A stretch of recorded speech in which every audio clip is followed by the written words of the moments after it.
premiers coups d'État devaient faire l'objet de vives réactions, de non-reconnaissance, de blocus contre les putschistes.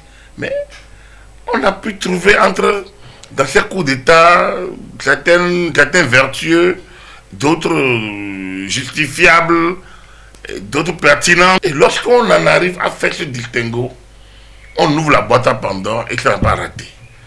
Donc, quand on remonte au coup d'État de Maïna Sara en 1996, de Dadis Camara vers les années 2015, à aujourd'hui, au coup d'État du Niger, on voit une série de cas qui ne sont pas nécessairement les mêmes, qui ne sont pas opposés, qui ne sont pas rapprochables.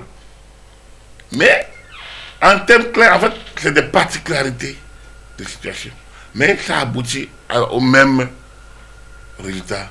C'est qu'on remet en cause l'ordre constitutionnel en place. On dissout la constitution, on dissout les institutions. Donc, on revient à zéro à chaque fois. À qui le tour? Il y aura toujours un tour.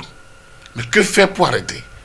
Et il est évident que ce qui se passe aujourd'hui doit nous interpeller sur comment on est entré dans la démocratisation. Ce n'est pas justifié cette affaire-là. Il n'y a pas à justifier. Il n'y a pas à justifier, comme je dis, le principe, c'est que le peuple exerce sa souveraineté en désignant ses représentants élus lors des votes. Donc la dévolution du pouvoir ne se fait pas élection. C'est connu, c'est dit. Lorsqu'un militaire a envie de prendre le pouvoir, il doit se mettre dans les conditions de passer par les urnes et non d'user des armes. La manière dont la CEDEAO est critiquée, alors qu'elle tente d'appliquer ses propres protocoles, doivent nous interpeller. La manière dont l'Union africaine est critiquée, alors qu'elle tente d'appliquer la charte et autres, ça doit nous interpeller.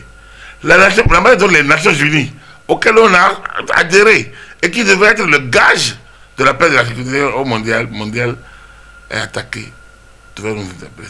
Donc je dis que ces organisations doivent faire leur mue et se rapprocher des populations pour partager avec les populations les vertus de l'urne, des urnes.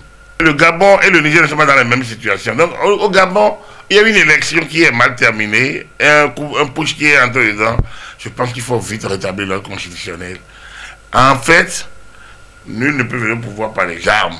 Et lorsque ça arrive, selon des cas, il est important que un mécanisme sous-régional permette ou oblige ceux qui ont pris le pouvoir de fait de faire la transition, de corriger ce qu'ils ont envie de corriger et de remettre vite le pouvoir.